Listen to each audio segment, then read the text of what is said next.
Well, I mean, obviously, anytime there's a relentless race, in the back, it's a lot of kinship and friendships, because if you're walking up Bummer together and it's not working out, you meet people from all over, and those become we call it trail love. You have a little trail love out there, or bromances or romances, either way. But in the back of the pack and in the front of the pack, it's a pretty cordial race. I mean, those ladies were talking to each other throughout the race. There's gamesmanship. The men's race went out hard. I think Jared took it out hard to make sure Tom Evans from Britain, as well as Sebi from France, were definitely strung out a little bit by the time they came back. But I also think the feeling, remember, some people finish at 1, some people finish nearly at 7 or 8. They all stay around. It's not just because, and it does have great food and all of that, but they stay around because they want to talk with each other and high-five everybody who comes in. And I think that will continue, not just for Lake Sonoma, but I think that's how the sport is changing. Welcome back to the Yogi Triathlete Podcast. This is Jess, and I'm here with Beej and Skip Brand, and we are here at Healdsburg Running Company. Skip, gosh, I think the first time I met you was maybe at Mendocino a couple years ago. Yeah, I mean, what a great little spot to meet. I mean, it's a beautiful location, and not a lot of people get to run there, so a special place to be. And we were able to kind of be at the start of it, and Sid, who's the race director, is a good friend, and to get to share that. It's too bad it's just with a small amount of trail runners, but nonetheless, that sort of makes it unique. It's fun. Yeah, it was great to meet there. Oh man, it was such a good race. So yeah, we've been kind of coming up every year since then and stopping by here, and then of course you took over Lake Sonoma this year as race director, and we're going to get into that. But first, I want to congratulate you on your Ironman yesterday. Oh yeah, well, it's definitely we sometimes say in the shop, couch to whatever, but couch to Ironman today hurts a little bit more. If you don't ride a bike, you are a little saddle sore, and if you don't swim, you'll find your triceps. So it's really interesting. But did you grow up swimming? Did you swim in high school? I did. I think my athletic career peaked at 8 and under. So I was an 8 and under champion of breaststroking, but really nothing much has happened since then. I'm quite small, so swimming is a Michael Phelps sport now for big guys. Did you swim through high school or college? Or? I did, just through high school, and just always swam. That was sort of a thing we did. And the nice thing is, for families, pool time was how you met all your friends. So that was sort of a way, at least for us kids in a small town, got together. Where did you grow up? A really small farm town called Red Bud, Illinois. So it's great that I'm in a farm town now in Healdsburg, but this one's growing grapes, and there it was corn, and it was just a little bit different, but also same. What I always liked about life is I always call it the law of the farm. You have to put your time in and plant, and everything gets harvested, and the same happens here in Healdsburg. It just happens to be around grapes. What brought you to California? I actually was educated at Arizona State University. So I just talked about a small town. It was like less than 4,000 people. So when you're a kid, you pick the biggest school you can find. So ASU was beautiful and warm, and it was the biggest school I could find. And so I was educated in Arizona and matter of fact, I liked it so much, I got a PhD there, and taught computer science, and then the internet blew up. So the internet here in Silicon Valley went crazy, and my own students were like, Skip, you need to come work here. And I was like, no, I love teaching. I ride a Schwinn bicycle to work. I'm good. But no, the lure of California and a chance. Silicon Valley's fun because you go from nothing to something, or you don't. And either way, you get to take a shot. And it was really fun for me to grow up, at least academically at Arizona State, but business-wise in Silicon Valley. What did you get a PhD in? Actually, now it's called technology policy, but just to say how old I am at 53, they called it IRM, Information Resource Management, or IT. Mm-hmm. And so I taught computer science. And the reason I loved it and was able to is I was super young. I don't think I was even shaving yet. And so the internet took off, and the students were just as good as the faculty because it was such a brand new area, and teaching languages and the web taking off, and I loved it. Anytime you could have 200 students who believe they're smarter than you, it's a challenge, and it was fun. So I just thrived at the university level, except the money dried up, and I did a bunch of grants to connect the Indian nations and connect the whole state of Arizona and ran the network there. When that money dried up, it all went into the private side, and so therefore I just sort of followed the fun. Yeah. What years? I had a small stint I had a couple years at Arizona State. Nice. Back in Sun Devil. Yeah, I didn't seem like I was as driven as you were, though. I mean, I was driven in a different way, but I was there like 92 to 94. Well, the nice thing is I was there quite a long time. I got my PhD in 98, so I was there at that same time. So we were there at the same time. Oh yeah, us and I guess 45 to now what is almost 100,000 students. So it's great. Did you ever?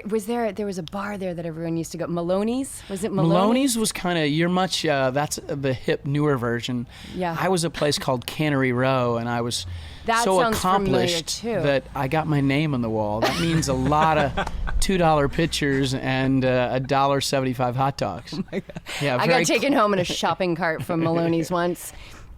So you're down like Bay Area, you're in the tech, and then what brings you up here to Healdsburg? What are the roots? So it's kind of fun in my family when you turn my grandfather, my dad, and my brother, when you turn 50, you do another career. So the idea is you do what you do to make a living or do what you do in life, and then it's time to do your passion or do something new. So 50 came around. I was a lifelong runner. I was in the 70s. There was a guy right from our town. Matter of fact, he just had his birthday. Craig Virgin was Olympian from O'Fallon, so not very far away. And his brother was my age, so I ran cross country. And so the neat thing is I was just, enjoyed running and enjoyed sort of life. And you can do that really well in Arizona, and you can obviously do it really well here in Healdsburg. But yeah, just enjoyed being in the peninsula area, and moving up here. It's a great town. It's also has endurance sports. So Ultra Running Magazine was from here. So I looked up to Healdsburg because John Medinger had an Ultra Running Magazine here. I was just starting to I did trail runs in Flagstaff a long time ago, but they were cool, but there wasn't such a big sport. And now full circle, I'm back to it. It's a mecca there in Flagstaff right now. Oh, it's but it was always really good. Yeah. It just now is off the charts good. And I think that's the same in Sonoma County. I mean, the outdoors are amazing here.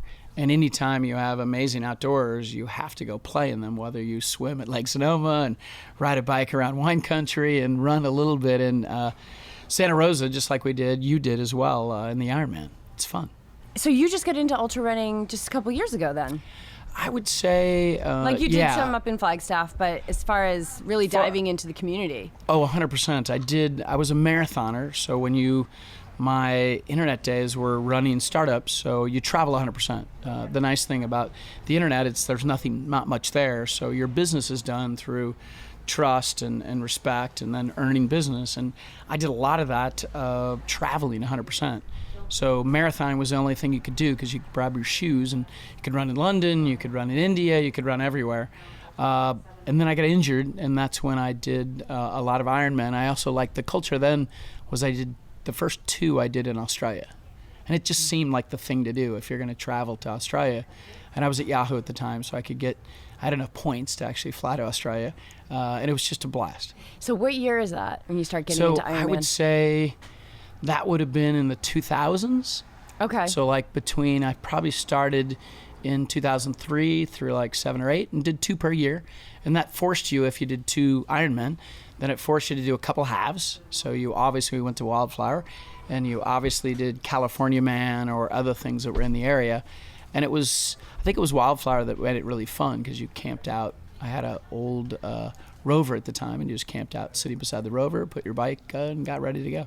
I feel like back in the early 2000s is really another segment of triathlon, especially Ironman, that just blew up. Like that's about the time that we got into it too, like early 2000s. Yeah, I mean the guys were exceptional. Like up here, when we did Vineman, I just remember it like it was yesterday. We would have the half Vineman, and then I believe it was Chris Lido and I think Tim DeBoom. Yes. We're going to race each other like in like all of us crazy, age groupers took off. And then these two started at like 10, and it was made for fun. I mean, I give Russ... I was at that race. Yeah. 2005, I think it was. But the reason I remember it is our two cousins came up, and we had them come up. And it's one to watch somebody race, but to see two pros go head-to-head. And that was really, really cool. There was a whole campaign around that. It was like the mono-y-mono. And it was Tim... Was it Chris I think it was Chris Lita. No, it was the... who's the other guy who won before Tim DeBoom? They were always Peter battling. Reed? Peter Reed. Peter Reed, you're right. Peter Reed, yep. Yeah, it was Which the is mono very and cool. Tim DeBoom crushed him, I think. Yeah. In that race. Yeah. But I mean, it was stuff like that where the sport was still discovering itself. Hometown races. I did California Man, which you ran all around. I did it twice. You ran around Davis. I mean, not a great spot because they're tilling the farm right next to you, and you literally can't see anything for your bike. And you run all around campus, which was more like a jungle gym. But I mean, all of them were for a cause, and all of them had its own sort of identities. I mean, Auburn was big, where you did the world's toughest. Whether the hell it was the world's toughest or not, it was definitely tough. Yeah. So it's changed quite a bit. Yeah. Like going down to the village and what they've built. And if you look at it from the sky, like all these cameras that go down at Lake Sonoma, and you see like all the tents and all that hoopla, like how do you feel it's changed in the respect of still being a little grassroots, but also getting out to be like something that's available to everybody and anybody? Being here in Healdsburg and having friends of the Vine Man, when a race is bought and taken over, the old guard feels like, the race has been stolen from them. But a race director sells his race. What I would say is the consistency and the professionalism of Ironman can't be matched. I mean, I've never seen that many cones, for God's sakes. But what I would say, and the finish is rockstar finish. Yeah. What I would say, though, is there's nothing wrong with, like, Ukiah. You take your bike and lean it against a tree. That's freaking cool still. So my hope is that we have these big professional races that everybody can participate. But at the same time, you can have some hometown races. And it's not easy to do basically triathlons. We have one here. It was Barb's race now, Sonoma Women's Tri. There's probably a couple hundred women who do it, and it's just a sprint. But they raise like $40,000. So the neat thing is there's still a lot happening in the sport. It's just more bifurcated, I would say. Yeah, and I think it's important for people to remember that to be a triathlete doesn't mean that you have to do an Ironman. No. And matter of fact, it's much more fun to finish before happy hour. That's for sure.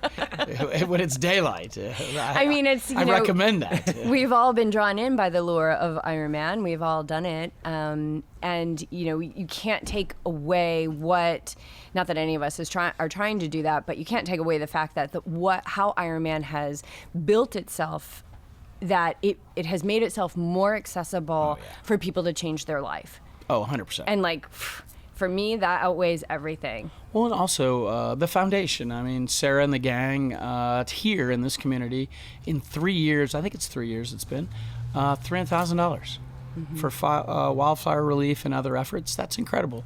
That would be really hard for a single race director to do something like that.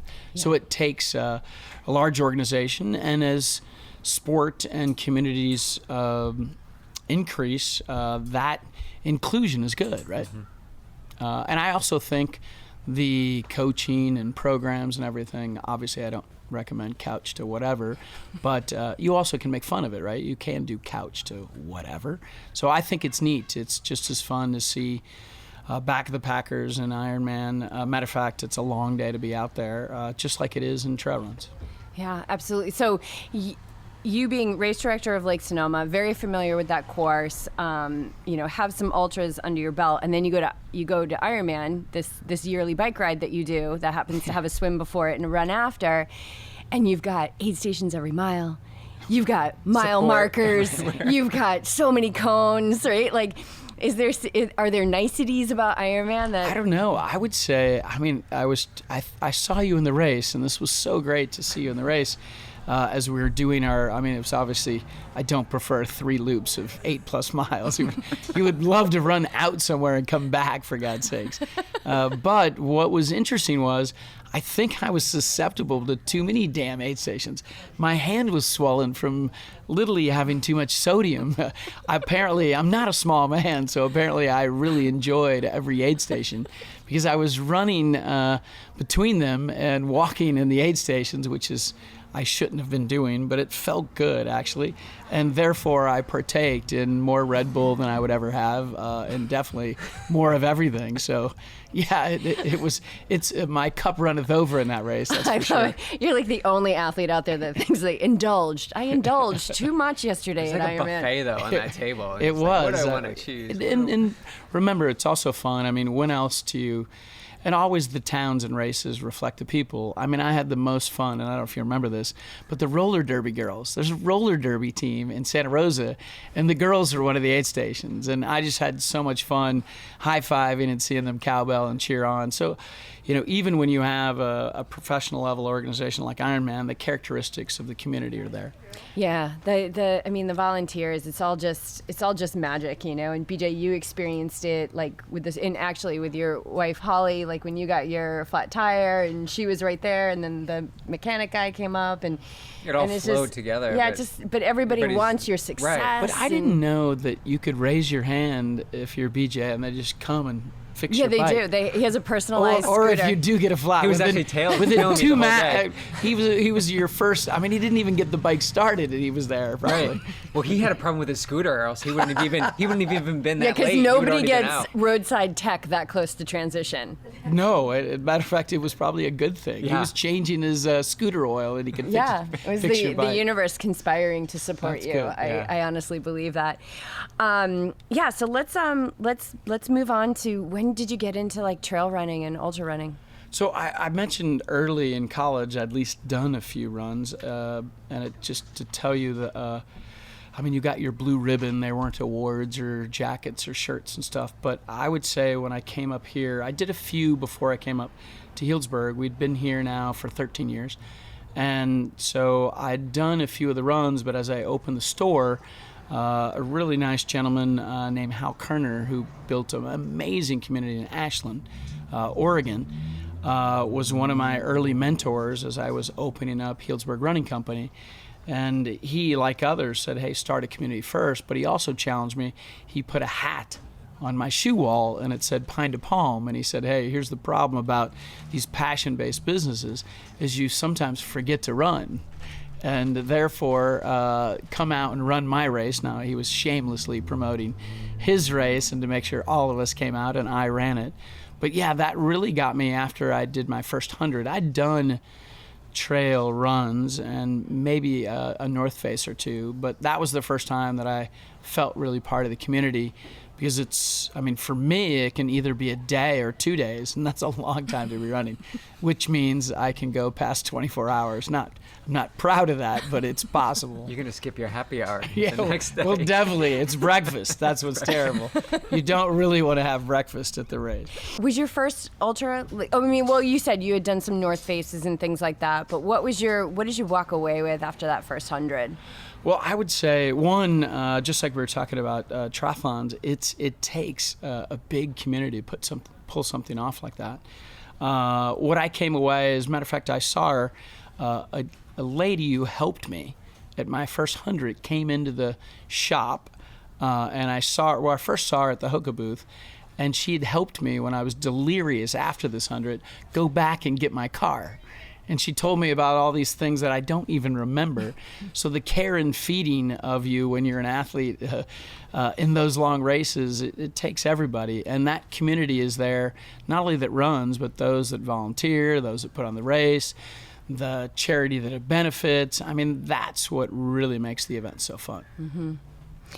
And there's carnage. That's fun, too. You have to overcome a lot. Oh, yeah. I mean, I haven't done 100 yet.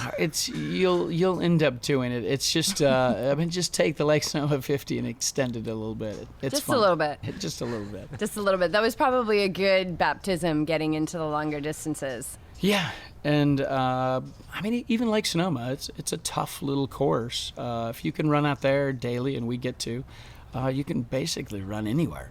And I think that's what's kind of fun. You get to.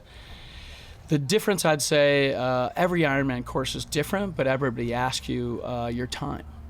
No one I've ever seen, they may ask, jokingly, did it take you a day or take you 2 days? But that's the other part. It's everybody versus the course sometimes.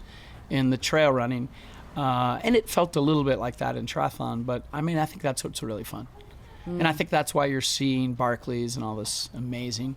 I think that's why you're even seeing a multiple, the event in Hawaii is crazy that Gary Yang does. I mean, he's doing 5 Ironmans. Oh, great. the Epic, Yeah. the Epic 5. Five. I Yeah. think, is that happening right now? No. No. No. I thought I saw something about that this week. So then let's talk about, so you've mentioned the shop a couple times. Let's talk Yeah. about the roots of this shop. Yeah, so if you're here in Sonoma County, we're placed right in Healdsburg. We have a great group. I mean, Ultra Running Magazine's from here. John Medinger runs Western States from here. So we had a background in trail running and some great athletes here and a race that was iconic. So it wasn't, I wouldn't say it wasn't easy. It's always easy to be new. It's hard to be good. What we wanted to do is grow a community, and the only way you do that is when a new person joins, you make it work for them. So what was nice is we started right away. A bunch of women came in and said, hey, can we do a ladies' night? We just want a ladies' running night. So we've been going for 4 years now on a Tuesday ladies' night, and it's just as much about the wine they have after or the food that it is about the run. And those ladies, they're called Healdsburg Ladies, are 400 strong in a community that's 8,000. And then Thursday night is a family night, or it's bifurcated. It's family night or the Thursday crew that are a bunch of fast folks. And they sort of define Thursday, which we call more restaurant takeover. We're in a small town where if our running group on Thursday ends at your restaurant, they get a couple thousand or $1,000 more dollars. So it used to be they'd say, you need a back room? Do I charge you for it? I'm like, no, I don't charge for the run. They're going to find their wallet and help out.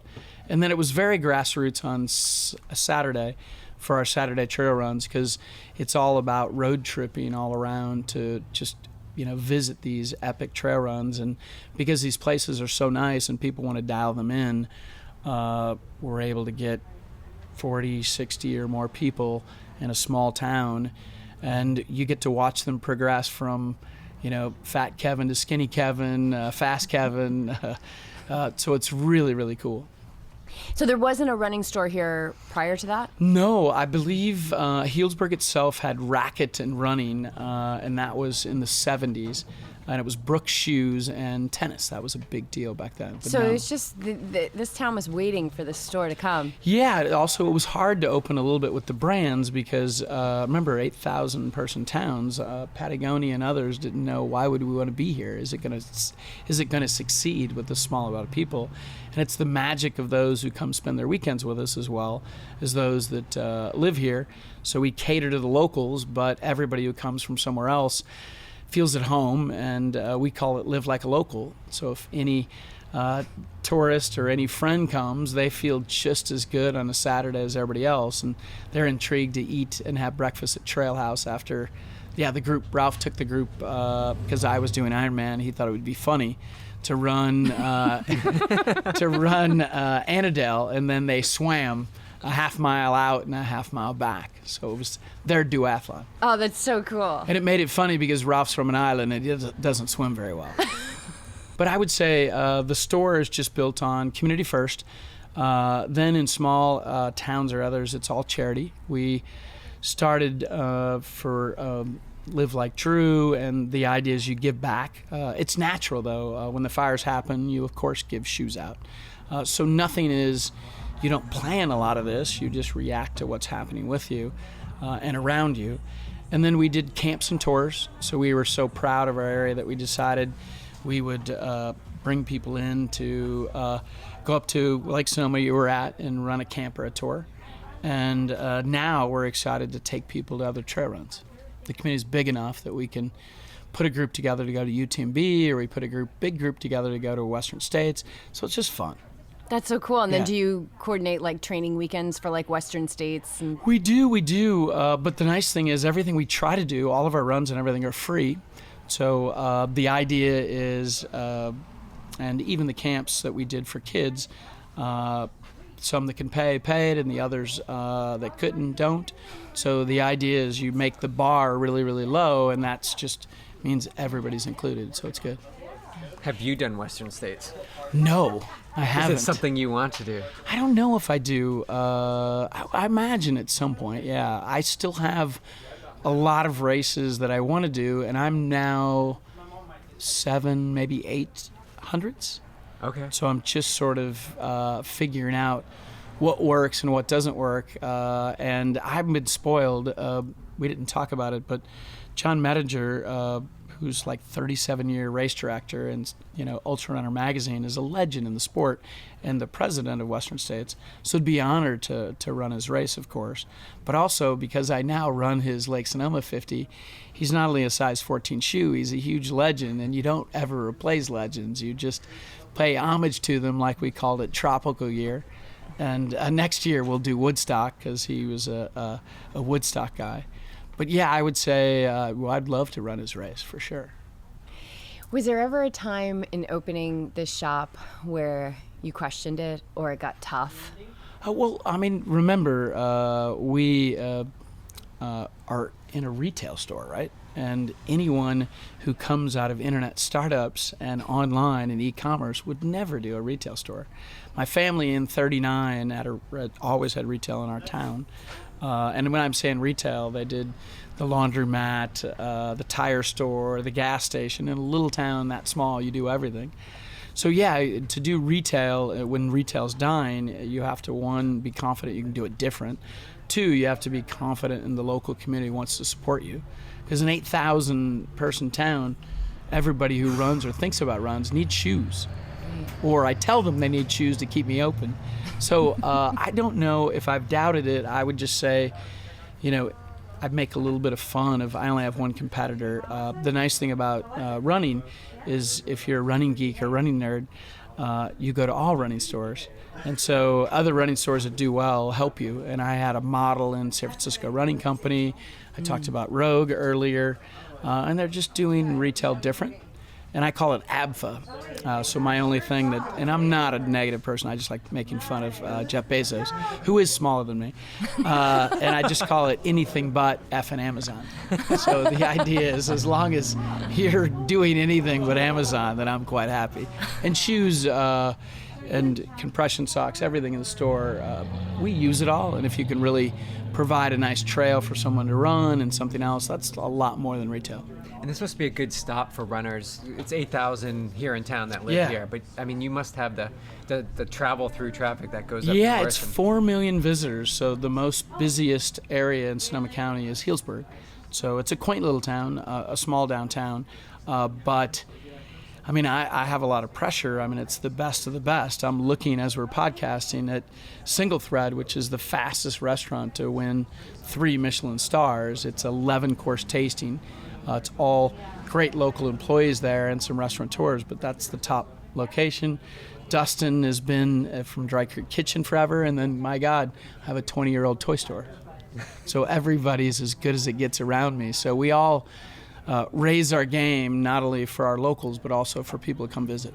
Yeah, I feel like we've lived in a tourist town, I guess you could call it, Newport, Rhode Island, and you had to treat everybody the same. It was priority, and I feel when you were talking before about the community aspect of it, you go into some bike shops and you get the brick wall, and then I think that keeps a lot of people away. So I think the community.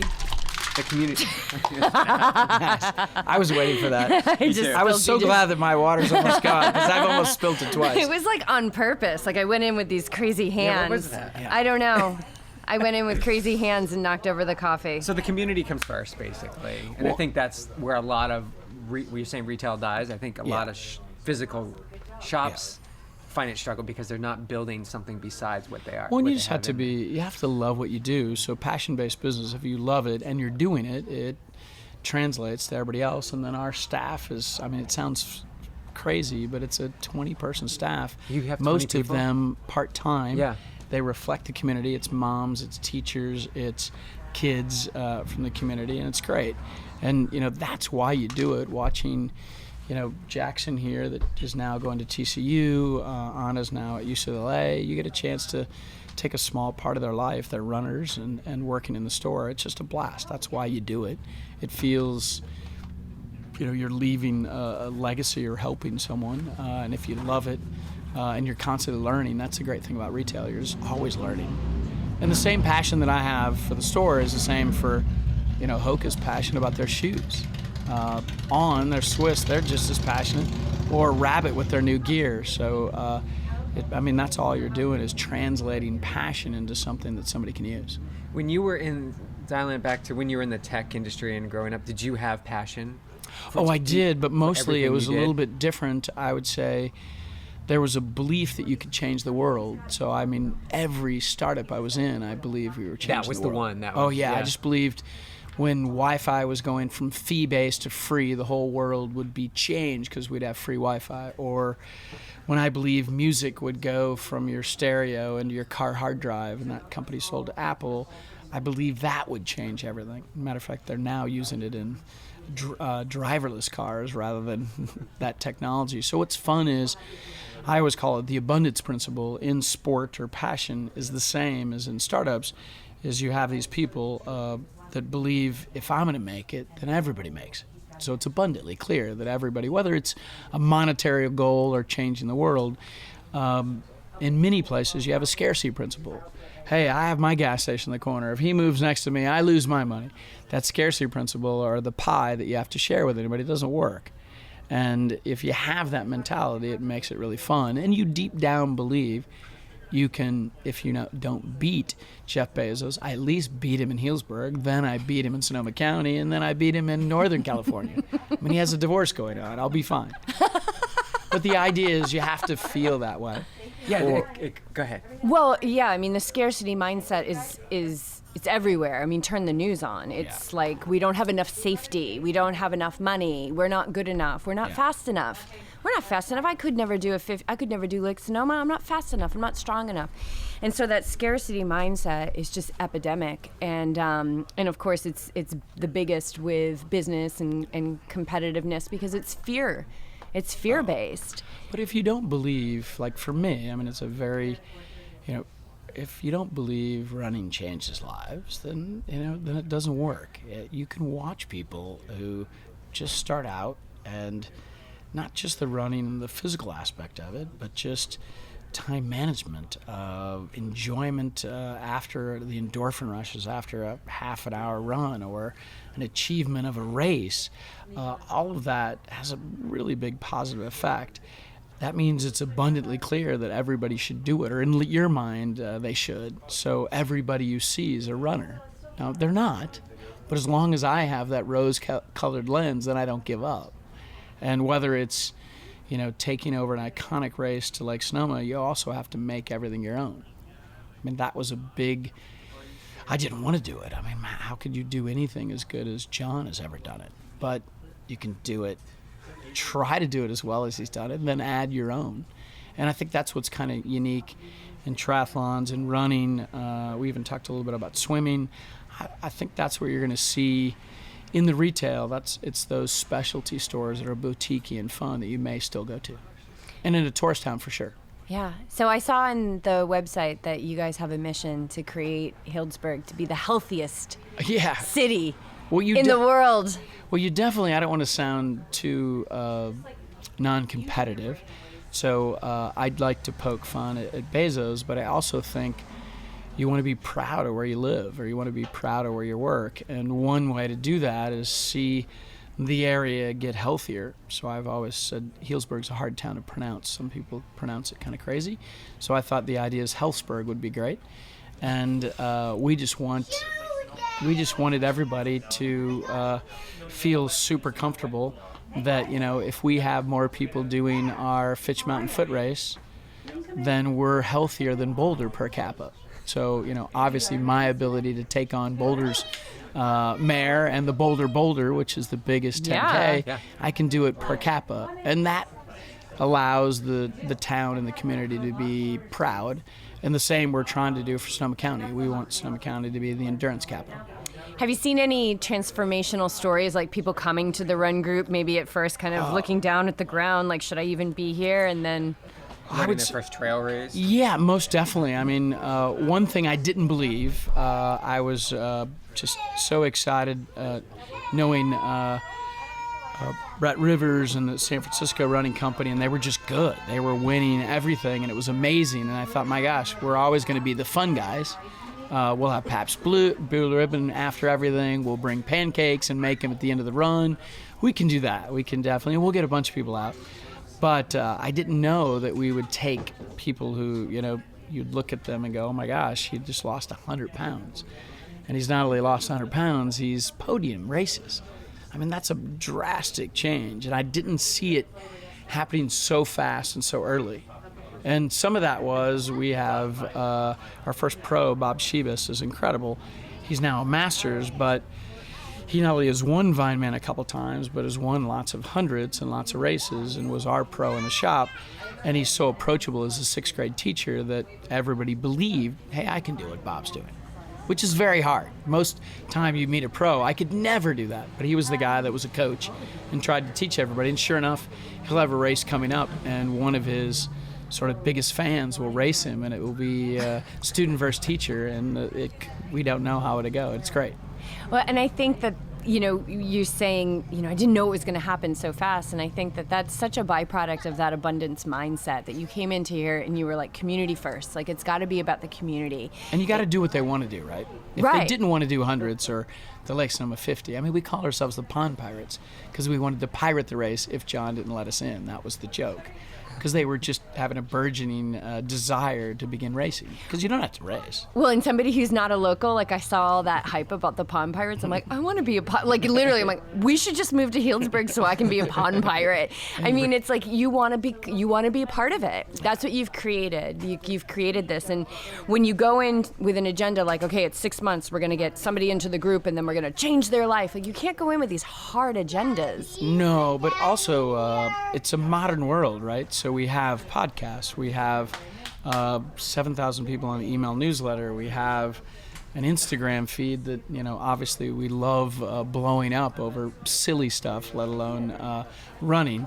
And so all of those are ways to connect one to many or one to one, and we didn't have that before. So I would say that you do these events because you're all together at a race or a festival, and it's fun, it's great, but you have pictures after, you have everything. So I think there's more connectiveness now. Yeah.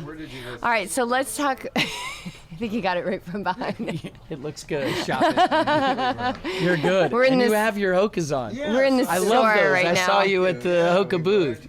I love those. They're good. Yeah, those are cool shoes. Yeah, they're like a dress shoe. You could wear those to a wedding. Cool. Yes, Okay. your Yeah, Asics are cooler. yours are really cool You're too. right. Yeah. Yeah. But and just seeing, he's probably 4 or 5. I mean, our number one races are at 4th of July. We have a kids race at noon with a water war after. And it's fun because the firemen kick it off with like loud sirens and everything. But yeah, that you just do literally what the community sort of has around you. And if you do that, you're reflected, and then the community keeps you alive or keeps you around.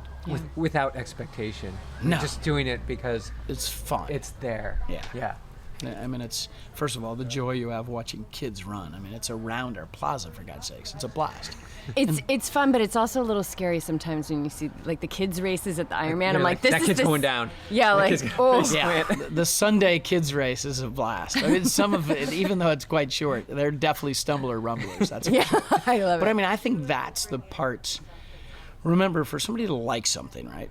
That's not love it yet, but like it. There's always those small aspects that you enjoy in these events and sport, and that's what brings you back. It's not always, the medal or the hat or the shirt or any of that. It's just the small stuff like that.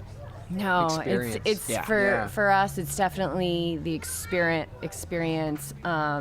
Except if you run Lake Sonoma 50 and you get to the finish line, you get a sweet Patagonia vest. Well, yeah, I mean, but that's because You were running for the vest. But that's because, I mean, it's a charity race for Vineyard Workers Scholarship Fund, and the brand Patagonia likes the idea of a Vineyard Workers Scholarship. I mean, we were out riding. Did you see the Vineyard Workers yesterday? Yes, I did. In the hats and everything? Yes. So you realize when you're doing an Ironman, dude, this is not an Ironman. Working 13 or 14 hours in the fields, picking grapes. Right now, the buds are just coming out, and so they're pruning them and getting them ready for harvest, of course. And yeah, when we were riding, I thought, man, this isn't an Ironman. They're working much harder than and we I can are. see people, because they were on the side of the road when I went by, like They were waving and everything yeah, was good. I thought they were checking their phones, like, oh, they're probably checking the results, but they probably weren't.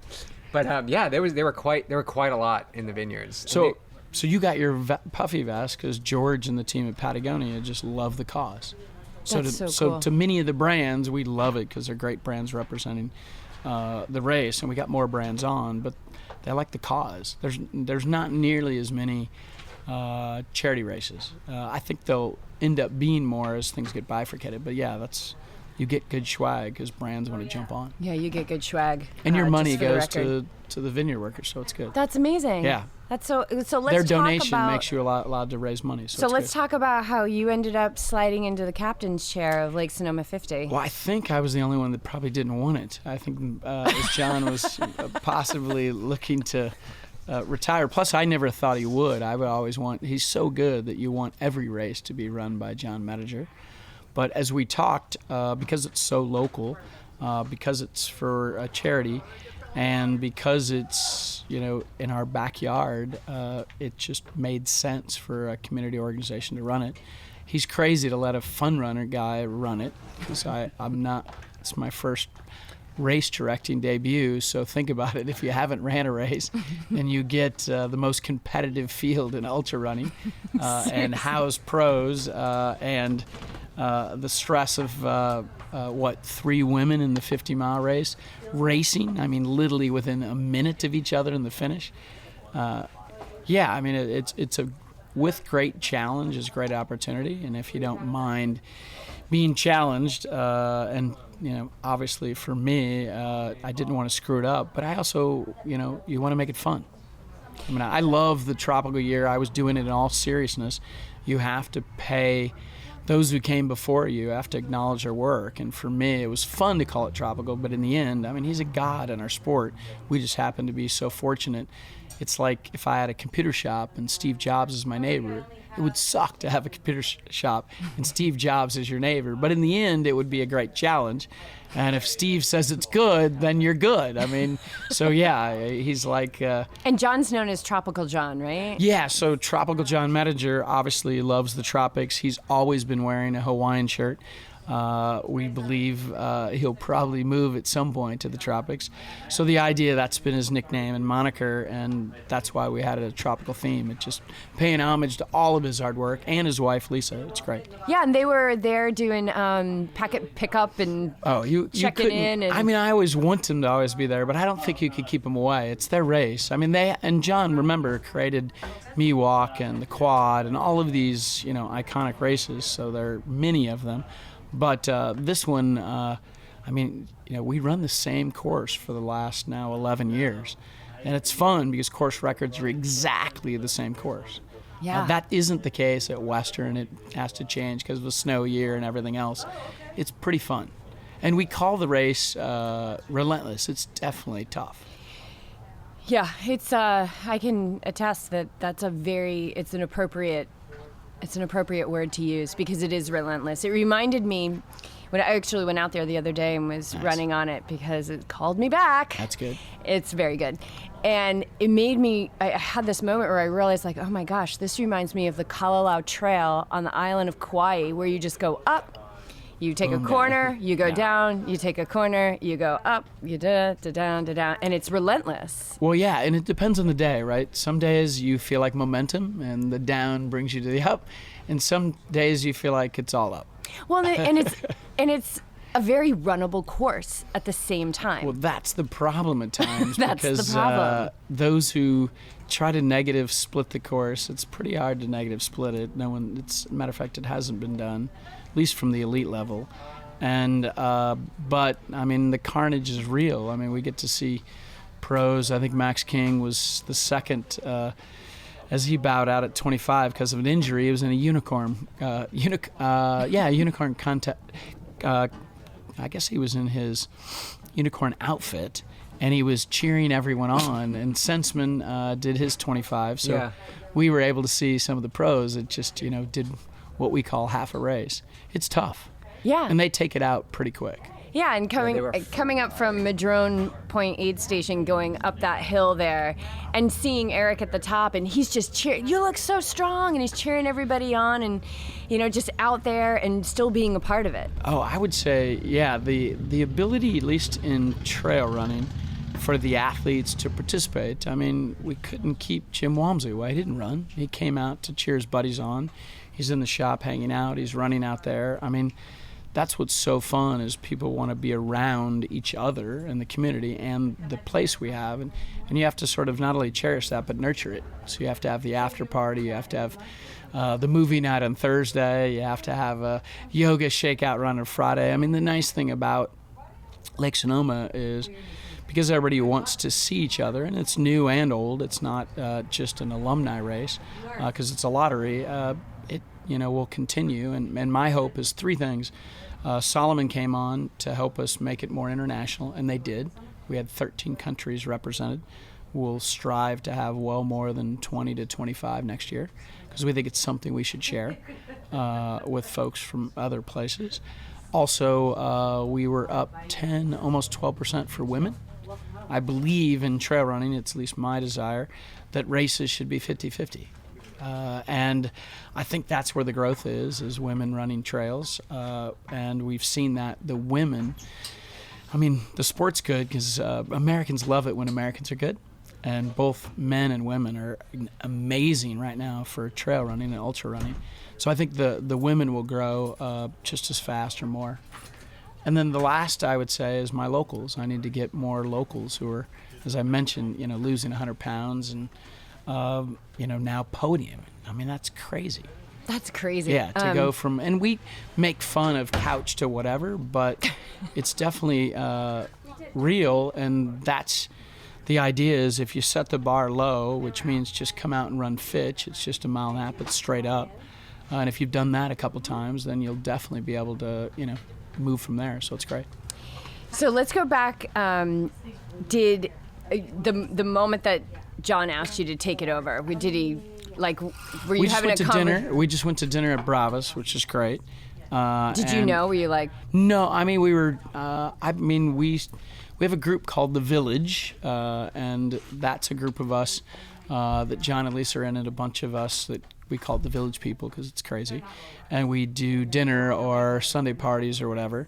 And it wasn't the Village, just John and I. So I thought, hey, there's something up. We'll figure it out. That's when he talked to me about it. I just never thought he would not do it, right? If somebody's been growing something and it continues to get better and better each year, you don't expect to have it.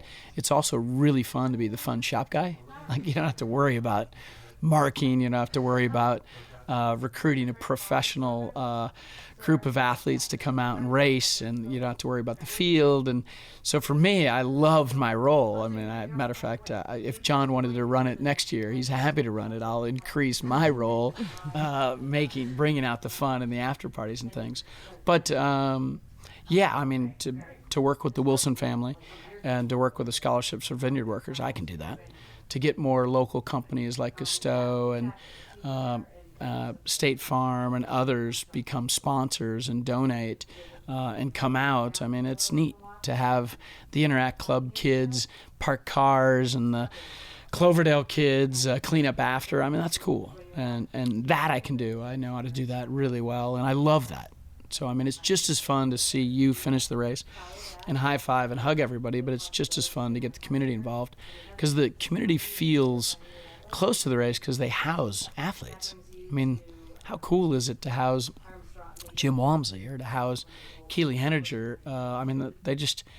And I'm not saying the community knows running that well. They just have to get up at 4 a.m. and make a little breakfast for a pro and get them on their way to run. But they're there Thursday night, Friday night, Saturday, and they're staying with them Sunday. They really get to, meet a runner, and the runners appreciate it. Our hotel rooms are a little bit expensive. We sometimes call ourselves dirtbag runners, so it's nice for them to save on a cost of housing and to make the race really affordable for them as well as everybody else. So taking on this race, I had seen a post from you, maybe even, I think it was after the race, you said something about No, actually, it was right at the starting. You were on the mic. Oh, and you were yeah, saying, yeah. I think I'm more nervous than all of you guys. Well, John is, just to give a little background of it, John is massively prompt. Like every race that he's ever done, it starts exactly when he says he's going to do it. And it's not that I'm not at the trail early every Saturday. I am. But everybody else shows up right at 8. So our 8 o'clock trail runs leave at 8:20. Our Thursday nights, everybody loves chatting and talking to each other. Our Thursday night family runs leave, it depends on how many people are speaking and talking about their races. But so I'm not known for being massively prompt. But the other is, it was funny because I would be definitely hard in the sleeve type guy, and the emotions I had at the time was I was first thinking, make sure they take a right when they go down, less than 50 yards down the hill. Right. Not that I thought they would go left. I had arrows and everything there. And by the way, the race is so iconic, they all know to go that way. But I thought, man, if they went the wrong way. But, I definitely was nervous. The nice thing about races is the community kind of keeps it going. Your ham radio guys keep people safe. Your medics keep everybody safe. Your volunteers keep everybody fluid. And you have to trust the process. And it was more nervous for me because the process was more John's than mine. And it's no different than anybody when you first take something over from somebody else. And so, yeah, I loved it that they were all looking nervous at the start. I've got the megaphone in front of me, and I think Solomon caught it in their video when I'm like, I'm definitely more nervous than the runners. Yeah, absolutely. But that was reality. It's fun, and it's sort of part of the experience. Yeah, to take something over like that, to be holding this massively competitive elite field. How big is the field? Like 400? So there's usually we did about, you usually have 400 plus that succeed in the lottery. So it's a lottery race. So it's very, very popular. And then the idea that makes it feel good is around that number. Also, parking's an issue, so we just have one little parking lot up there. So the other reason I was so happy that I was able to get the race off on time, because you got to get cars in there. But what was also fun is it just feels good at that. Remember, the reason I love running out there, it's single track. Where else can you use 2 miles of road to stretch everybody out, because you have to do that. But then you have 19 miles of really, why would I complain or worry about marking? 19 miles of single track. You don't have to think. No. And it's fast, fun single track. So, all of it, and it's all set up. John put the race together to get people ready for Western States. So Yeah. if Western States is the Super Bowl of ultra running, most of the pros come out to prep for Western States. It's perfectly aligned in April. It has a golden ticket, so that's something I am excited to maintain and keep. But yeah, it's perfect training for Western States. It's good. Let's talk about the women's field this year to see Anna Mae Flynn and Io Wang, literally sprinting to the finish. We interviewed Io the day before, and she was saying she's just going to go out there and she's training through it. She's going to see how she. Yeah, she's like, I reserve the right to do a 50K, and like. Well, if you guys know Io. What's great? I'm not kidding. How I can't be so proud. The race is iconic because the winners who've won it represent ultra running amazingly well. The first thing I did was put the names down on a list and looked at it every day. Like, look at these people. Io's a 2-time winner. So the first person who reached out when I had Lake Sonoma was Io to offer me a chance to go see her at Equator Coffee and talk about the race. She's not a gamer to talk about her doing the race. It's to help me do the race. So you're in good hands when you have many of the professional athletes offering you as a first-time race director help. And it also says a lot about her character. So anytime you have a strong competitor with strong character like that, even when they may say, oh, I don't know how it's going to go. She can't not race. I'm sure she's fit, she's strong, and it's a course that she's good at, so it's great. But, Anna Mae Flynn has been third there, watching her do homework out on the course. Those that do that, it does pay off. And so she's a deserving winner as well. But to 3 ladies to be within a minute of each other throughout the race, that's a long time for 50 miles. Yeah, I think it was a hard. It ended up being a pretty tough race because of the pace that was being pushed. Yeah, and also, I mean, just to put my race director hat on, all things, you have to be lucky and sometimes good. But there was a car, believe it or not, coming up to where the two women were passing right there on the little road that comes across, because there's a marina down below. And right before you get to like the last. Yeah, right last before you part get of up the to trail. the top, so we all Yeah. get to see them before they come to the finish. And that's where she passed. But there was a car on its way up, and Eric of Ultra Runner Podcast had stopped the car. Like, remember, the Jim was setting the record, and Dylan Bowman told him, "No, up here, Jim." I mean, the great thing about, and the thing about, all of these experiences, if it didn't have a chance to have epic fails, there wouldn't be epic success. And I think watching the joy between the three women sharing the race together, it's awesome. And we've seen that before. We got to see, Keely Henninger dislocated her shoulder a few years ago when she was La Sportiva. A couple years later, she's the second fastest women's time and wins the race just the year before. And Jim to set the course record. It's all just a really good group of people. But the race has been doing that now for 10 years. Yeah. I think it calls the best out of you. I know it called the best out of me because there was nothing less than my best that was going to get me to the finish line. Well, and but on the other side, just to make sure you know this, you can be a past winner and not do well at the race. Like, literally one of the most exciting times. Ralph is a shop manager here, and we love this photo. She's such a great runner, but Emily Harrison won the race on a very wet year. And there's just an epic photo of her nearly up to her waist, powering through Warm Springs. And then a few years later, she doesn't have it that day, and Ralph was running in with her. She easily could have not run, but she ran in. And that's the other thing is a lot of athletes and locals. Remember, we're in Healdsburg in the race at Lake Sonoma. We have Sacramento, we have Tahoe, we have San Francisco. Regardless of all these great people who fly in and come see the race, we have our own really good community in Northern California. And EO's a really good representative of that. Mm-hmm. And even San Francisco Running Company. She's a great representative of that. But to offer me help right away. Yeah. And you knew she was going to be a gamer, that's for sure. Yeah, of course. I think she ran in Transvolcania this... I think it's coming up. Yeah, it's either coming up or it's happened this weekend. It's either this weekend or the 18th. Yeah, that looks like a crazy There's so race. many activities. Remember, we call it 100 Days of Running. Is Memorial Day to Labor Day. We just think there's just events. For us here, it's events every weekend. It's fun. What do you think the Lake Sonoma 50 calls out of people?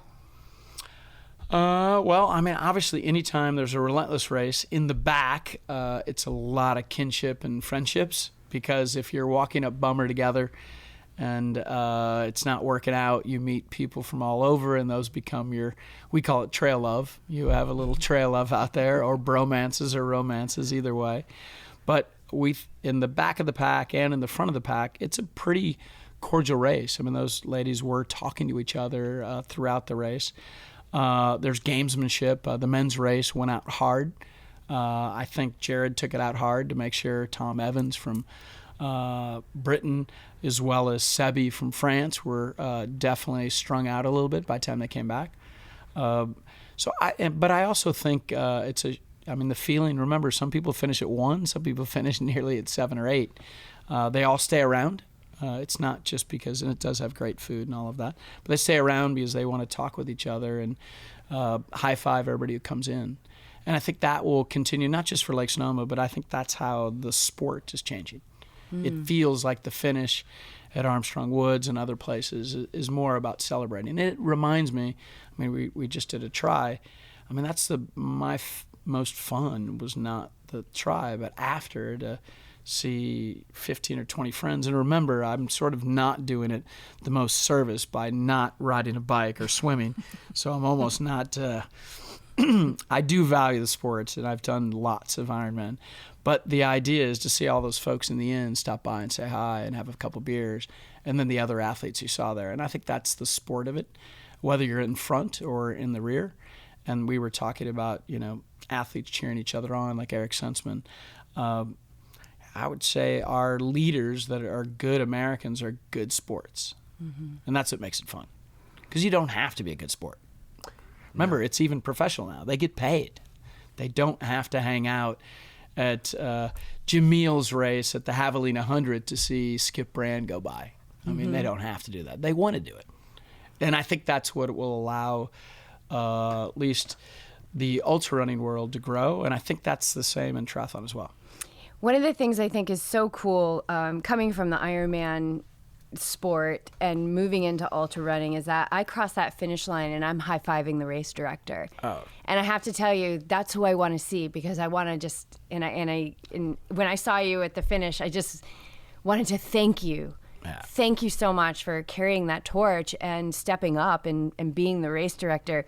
And that's so special. And I think but I'd love to get your perspective, but from an athlete to be like, whoa, like the race director is calling my name, giving me a high five, and telling me that I just crushed it no matter what my time is. Well, I would say, though, that's really as much a running story as anything else. I mean, if you don't cowbell on a Saturday to wait for a walker who's going 8 miles up because they are going all the way to the Jenner Headlands and come back, then, you're not, growing a community. Everybody's included.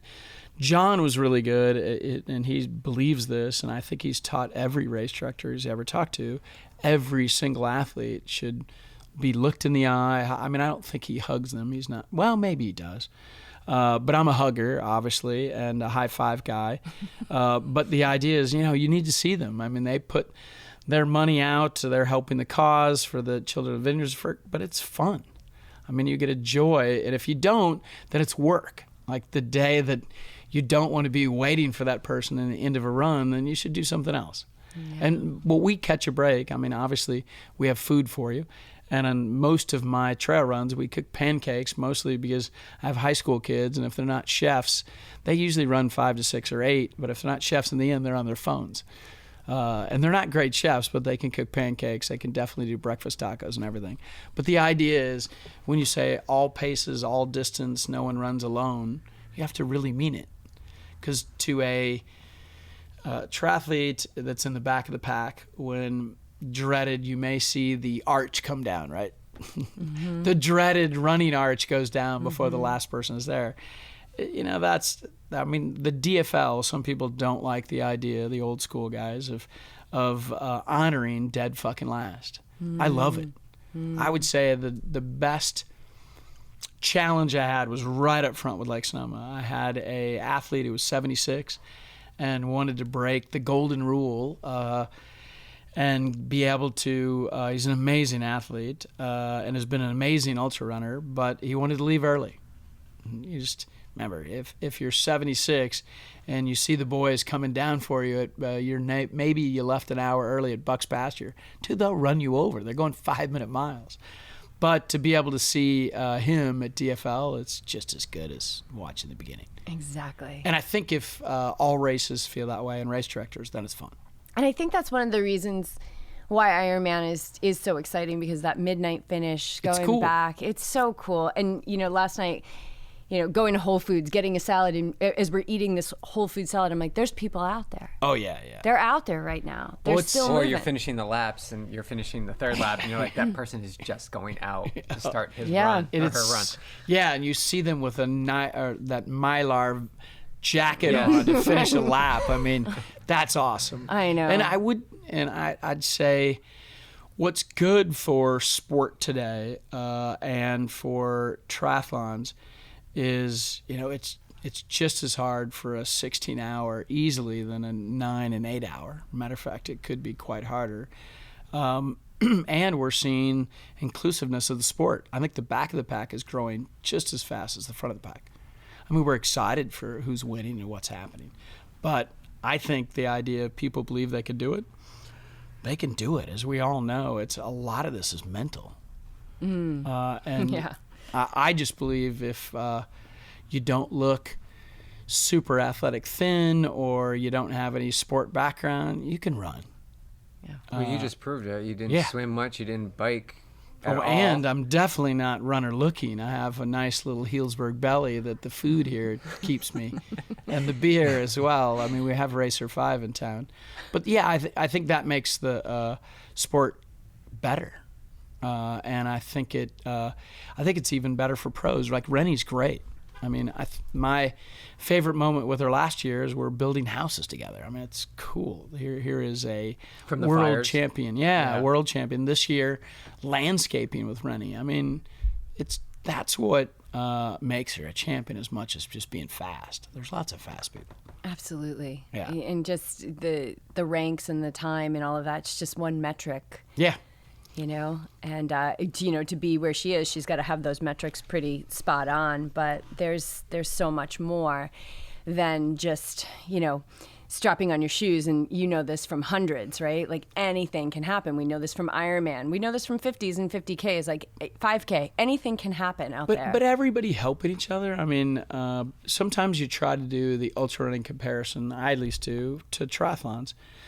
The same community's there. It sometimes manifests itself differently. Like, for example, obviously I wasn't winning because I was around people who carried what it sounded like Tic Tacs. They weren't Tic Tacs. They're bottles of Aleve. And my God, I love them for carrying a loud bottle of Aleve because I think they carry them to let everybody know who isn't feeling it that, shit, if you want 3 Aleves, just talk to 44, who's a 44-year-old woman, and you get to call her 44, hey, stop, can I have 3 Aleve? And I did. I got 3 Aleve, and it was awesome. And I wanted 2, but my cup runneth over. But I would say the same is on an ultra. You remember, like in mini races, I would use something called run gum if you saw somebody hating life, because it's gum that has caffeine to it, and usually it gives you a nice uplift, and if they believe in it, that it will get you there. And I think some of those moments, whether you stop to help somebody on the bike who's flatted or whatever, that makes the sport kind of unique. Mm-hmm. And we get to see the top people do that for each other as much as anything else. Yeah, I love it. What's your vision for Lake Sonoma 50? Well, I think I'll continue I really want the goal of more women. We want to sort of set the mark. It's an iconic race. I would like to see, it's really early. Remember, April's early for international. They're still skiing. But I do believe the international athletes, and thanks to Solomon really helping, I'll go to UTMB and recruit because I think it's just, it's not at high elevation, but it's a tough course and a challenge, and I'd love to see more international athletes. I think it also helps set them up for Western. Remember, it's one thing to say I want to keep my Western ticket. It's another to earn it. So I'd like to earn my Western States ticket by helping Western get better. And if I can get more international athletes that are 50K and 50 milers to do Lake Sonoma, they meet John and the whole team that are out getting ready for Western, then they should think of, hey, Western should be like a UTMB event. And I think there's room. I think after meeting a lot of the international folks, they don't know about Western. It's all an American phenomenon. Really? That's yeah. So I mean, funny. they know more of it, but Right. UTMB is growing incredibly. Right. Matter of fact, Ironman just bought 2 ultra races. So as the world is changing, we'll need to get more diverse as countries. Diversity is female, and then for me, selfish diversity is we have a Pond Pirates Award for both men and women. And they earn $5, which is a big thing. But we just want more locals to be running the race. We were proud. I think last year we had 3 in the top 10. This year a couple. We'll just keep growing it. And that also makes the community proud. How many people do you have go into the lottery every year? So it's usually been traditionally about 40 to 50% acceptance. We had a little more in the lottery this year. We'll have more next year. Most of that was Jim Walmsley's record. Most of it is a tight race like the 3 women. Also, just seeing Tom Evans has a huge fan set. Remember, he's a Red Bull Land Rover guy. How cool is it to be sponsored by Land Rover as a Brit? That's as good as it gets. So Tom will help bring folks in. And then we're now seeing those 50K runners move up to 50 miles. And that was really fun to see Gus Gibbs and all these speedsters get in the race. So I think the lottery will continue to grow. And then we, as a community at Healdsburg, will do a better job with our themes. It's going to be a fun Woodstock year. You'll see You're gonna love that. You'll see a lot of tie-dye. It'll be really good. We increased the sponsorship a bit because it helps. They write a check directly to the charity, so that helps. So yeah, we'll honor the iconic race as we have, and then add a few things in as we can. Nice. And what's next for you? So it was fun. I was just talking with Holly. I sometimes I'm a yes man, so I like to say yes to everything.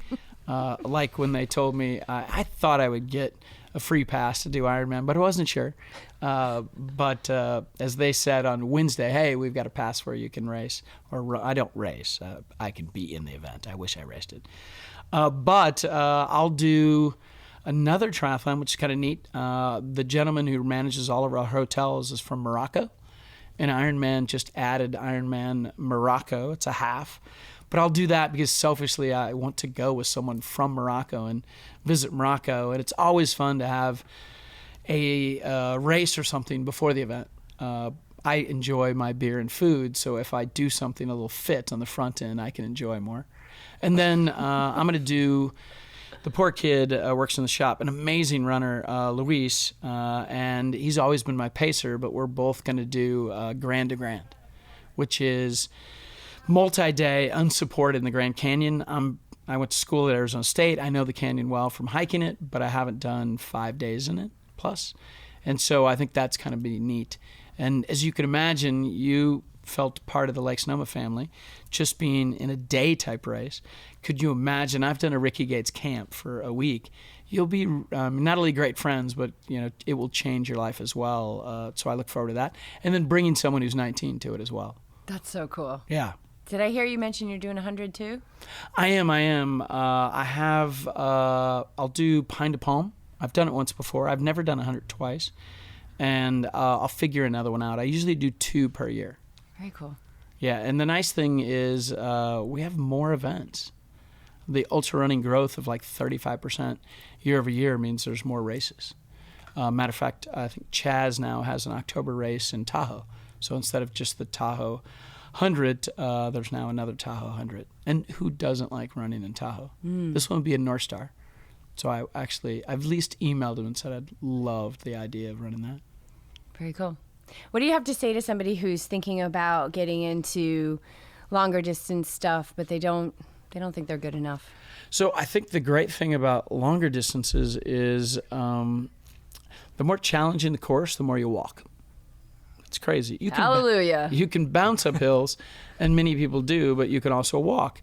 And so the way we just get the locals here is we have a little mountain called Fitch Mountain. It's a pretty tough 1.5 miles up the hill. And I tell everybody, instead of trying to run, the 10K, which is around Fitch Mountain, that's flat. It's got a little hill, but it's mostly flat. Just walk that mountain with your dog and begin when you get bored after you've done day 20. It usually takes about 30 days for something to be a habit. You don't have to run it every day. But you'll begin running the downhill. You'll begin running a little bit of the easier ups. And as they begin to do that, because it's a little more vertical, they'll get fit. Also, it doesn't hurt if they're healthy to get that heart. Remember how you feel the heart in your throat? Mm-hmm. We all know that. That's good to get the heart in the throat. And you can do that. What's nice about getting people started is you can do that in 1.5 miles and then walk down. That's fun. Mm-hmm. And if you've got a dog out there or a friend, it's even more fun. So my worry is we want that cue to get them to start, and then we want that reward after. And we in trail running, we're looking over a Yeti cooler that has mimosas for Mother's Day in it. But typically in the Yeti cooler, it's just a Pabst Blue Ribbon or something fun. So we want to reward them, And I think most of our people that start just going up and back, that's only a 5K. That then can over to the other side, that adds another 2 miles. That's a 5-miler. And then they come out on full moon, which is a 7-miler. And so you can get your mileage up, and the next thing you know, your silly friend is signed up for Mendocino. We usually are spoiled. A lot of our Healdsburg running ladies all did it, and they love it as a first 50K. It's not that it's super easy, but it's not super. It's tricky, and it's close by. Yeah. It's everybody Airbnbs in a house, so it's fun. But the idea is that everyone remembers their first, and so if we can get them far enough along, they can sign up for something. And Galloway Group does it here as well. They run. It's a walk method every Wednesday, and the amount of races those people do is incredible. Yeah. And then, as we know, doing the Lake Sonoma 50 into the Mendocino 50K, Which you did. And I blame Ralph for that because you guys were doing it, but you always run the course the day before with Sid. So does Sid come down and run? Is he going to run Sonoma with you? Yeah, where's Sid? Sid is by far a focused runner. Sid runs when he marks. And Sid is a runner. I don't want to belittle Sid's skill set, but Sid's got some young kids. He's an amazing vegan podcaster. I think he's got 1,500 or more people on diet plans, but he's a super busy guy in Mendo, and he just likes running right the day before when he marks. And you guys know, because you've done this, really for Sid and I, our bromance is one day. It's like a fleeting relationship. Well, 2 days because of the race. But I know everything that's going on with Sid, and he knows everything going on with me, because sometimes marking 50K, it takes much longer than running it. And when you're marking it to keep people safe and to keep them not lost, there's a little more effort in it. And so I love it. And I did the same with Greg at Armstrong Woods the day before. It's just a blast. Yeah. So what I would say is you don't have to race some of these races. The volunteering or marking or sweeping the course, all of that is just as rewarding as racing. Absolutely. And I think it's probably, I think it's done just as much as setting up a swim course or helping people stay safe in the swim. It's neat. Yeah. Cool. Skip, thank you so much for having us at the shop. And it's a Sunday fun day. Thanks for being here on Mother's Day.